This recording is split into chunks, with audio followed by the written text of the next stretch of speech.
শাসন আৰু শোষণ একেলগে চলাই যোৱা হ'ব কথাষাৰ কোনে কৈছিল?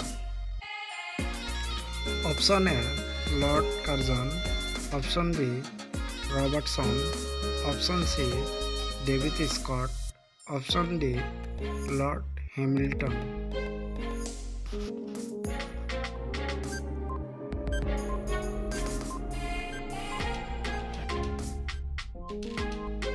শুদ্ধ উত্তৰ অপশ্যন এ লৰ্ড কাৰ্জন। মুছলিম লীগৰ প্ৰতিষ্ঠাপক কোন? Option A Mohammad Ali Jinnah, option B Nawab Iqbal, option C Nawab Salim Ullah, option D Gafur Khan.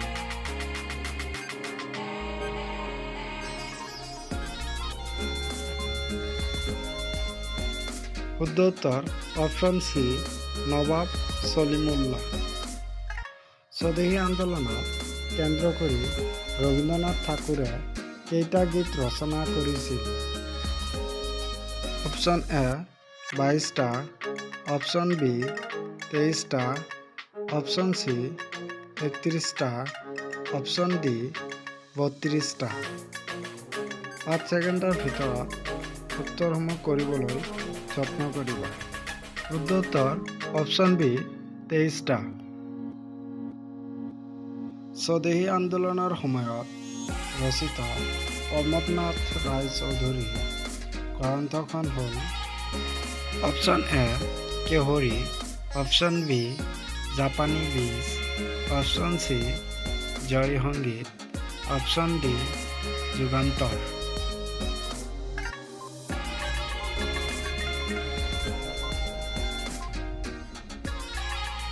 শুদ্ধ উত্তৰ অপশ্যন চি জয় সংগীত। ক্ষুদিৰাম বসু ইংৰাজে কিমান চনত ফাঁচি দিছিল? অপশ্যন এ 1905 চনত, অপশ্যন বি 1908 চনত, অপশ্যন চি 1915 চনত, অপশ্যন ডি 1918 চনত।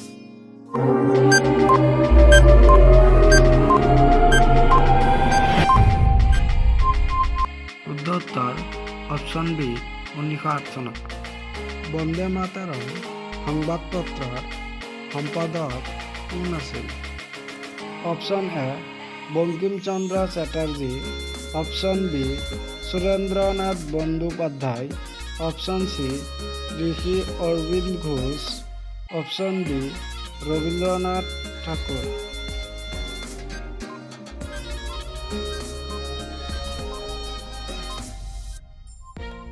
শুদ্ধ উত্তৰ অপশ্যন চি ঋষি অৰবিন্দ ঘোষ। কাৰ নেতৃত্বত ছাত্ৰ সংসদ গঠন হৈছিল?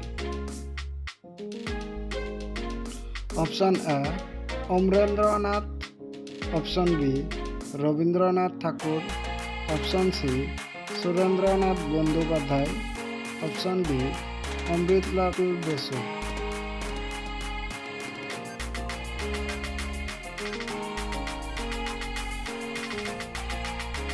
শুদ্ধ উত্তৰ অপশ্যন চি সুৰেন্দ্ৰনাথ বন্দ্যোপাধ্যায়। স্বদেশী আন্দোলন কেইবছৰীয়া আছিল? অপশ্যন এ 4 বছৰীয়া, অপশ্যন বি 7 বছৰীয়া, অপশ্যন চি 3 বছৰীয়া, অপশ্যন ডি 5 বছৰীয়া।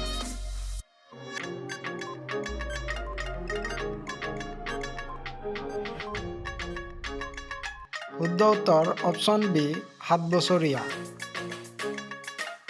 কি আন্দোলনৰ কেন্দ্ৰভূমি অবিভক্ত বংগদেশত আছিল? অপশ্যন এ স্বদেশী আন্দোলন, অপশ্যন বি লোণ আন্দোলন, অপশ্যন চি জাতীয় সাহিত্য আন্দোলন, অপশ্যন ডি চিপাহী আন্দোলন।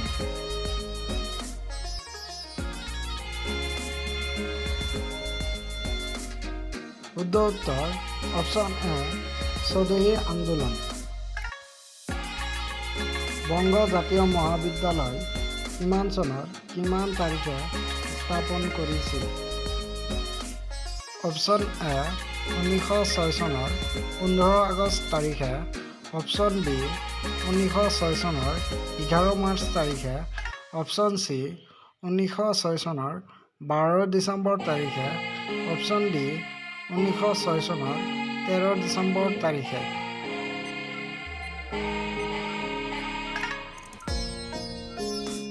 শুদ্ধ উত্তৰ অপশ্যন এ। স্বদেশী আন্দোলনৰ সময়খিনিত কেইখন প্ৰাথমিক জাতীয় বিদ্যালয় গঢ়ি উঠিছিল? অপশ্যন এ 500খন, অপশ্যন বি 2000খন, অপশ্যন চি 3000খন, অপশ্যন ডি 4000খন।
জামছেদজী টাটাই বিখ্যাত লৌহশিল্প কাৰখানা কিমান চনত গঢ়ি তুলিছিল? অপশ্যন এ 1906 চনত, অপশ্যন বি 1907 চনত, অপশ্যন চি 1908 চনত, অপশ্যন ডি 1905 চনত।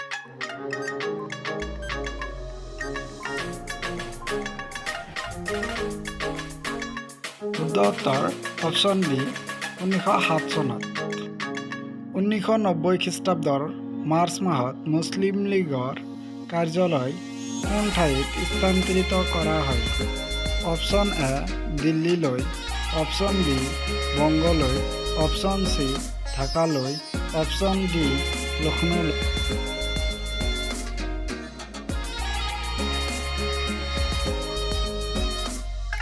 শুদ্ধ উত্তৰ অপশ্যন ডি লক্ষ্ণৌলৈ। ভংগ কাৰ্যকৰী হোৱাৰ দিনা বংগবাসীয়ে কি দিৱস পালন কৰিছিল? অপশ্যন এ জনতা দিৱস, অপশ্যন বি জাতীয় শোক দিৱস, অপশ্যন চি আনন্দ দিৱস, অপশ্যন ডি বংগ দিৱস।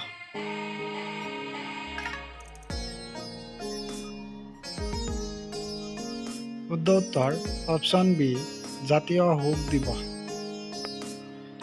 প্ৰস্তাৱিত বংগদেশ বিভাজন বিৰুদ্ধাচৰণ কৰাৰ উদ্দেশ্যে প্ৰথমখন প্ৰতিবাদী সভা কিমান খ্ৰীষ্টাব্দৰ কিমান তাৰিখে অনুষ্ঠিত হৈছিল? অপশ্যন এ 1905 খ্ৰীষ্টাব্দৰ 14 জুলাই তাৰিখে, অপশ্যন বি 1905 খ্ৰীষ্টাব্দৰ 23 জুলাই তাৰিখে, অপশ্যন চি 1905 খ্ৰীষ্টাব্দৰ 24 জুলাই তাৰিখে, অপশ্যন ডি 1905 খ্ৰীষ্টাব্দৰ 16 অক্টোবৰ তাৰিখে।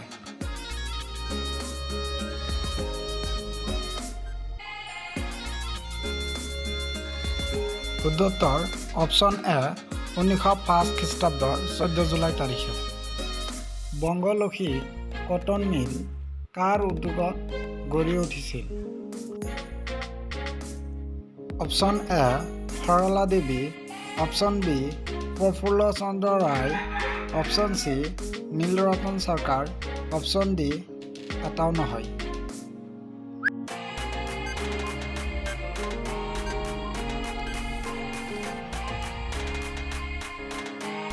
শুদ্ধ উত্তৰ অপশ্যন চি নীলৰতন চৰকাৰ।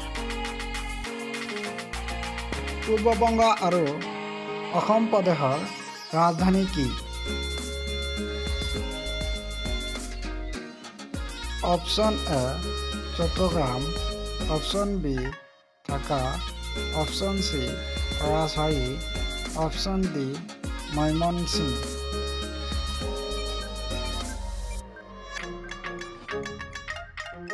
শুদ্ধ উত্তৰ অপশন বি ঢাকা। অসম নামৰ প্ৰদেশখন কিমান খ্ৰীষ্টাব্দৰ কিমান তাৰিখে গঠন কৰা হৈছিল?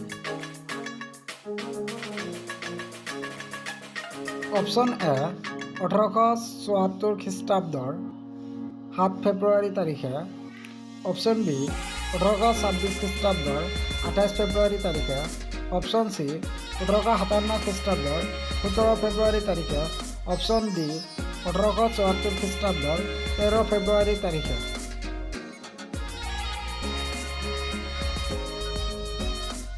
শুদ্ধ উত্তৰ অপশন এ 1874 খ্ৰীষ্টাব্দৰ 7 ফেব্ৰুৱাৰী।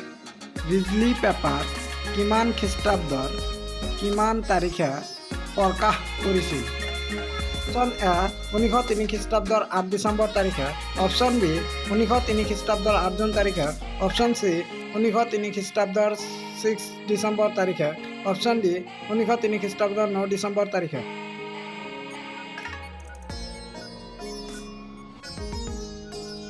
শুদ্ধ উত্তৰ অপশন চি 1903 খ্ৰীষ্টাব্দৰ 6 ডিচেম্বৰ তাৰিখে। ভইচৰ লৰ্ড কাৰ্জনে পূৰ্ববংগক অসমৰ সৈতে সংলগ্ন কৰি কি নামৰ এখন প্ৰদেশ গঠন কৰিছিল?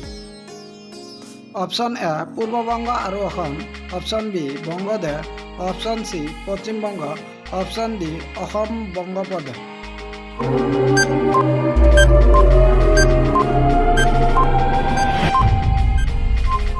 শুদ্ধ উত্তৰ অপশন এ পূৰ্ববংগ আৰু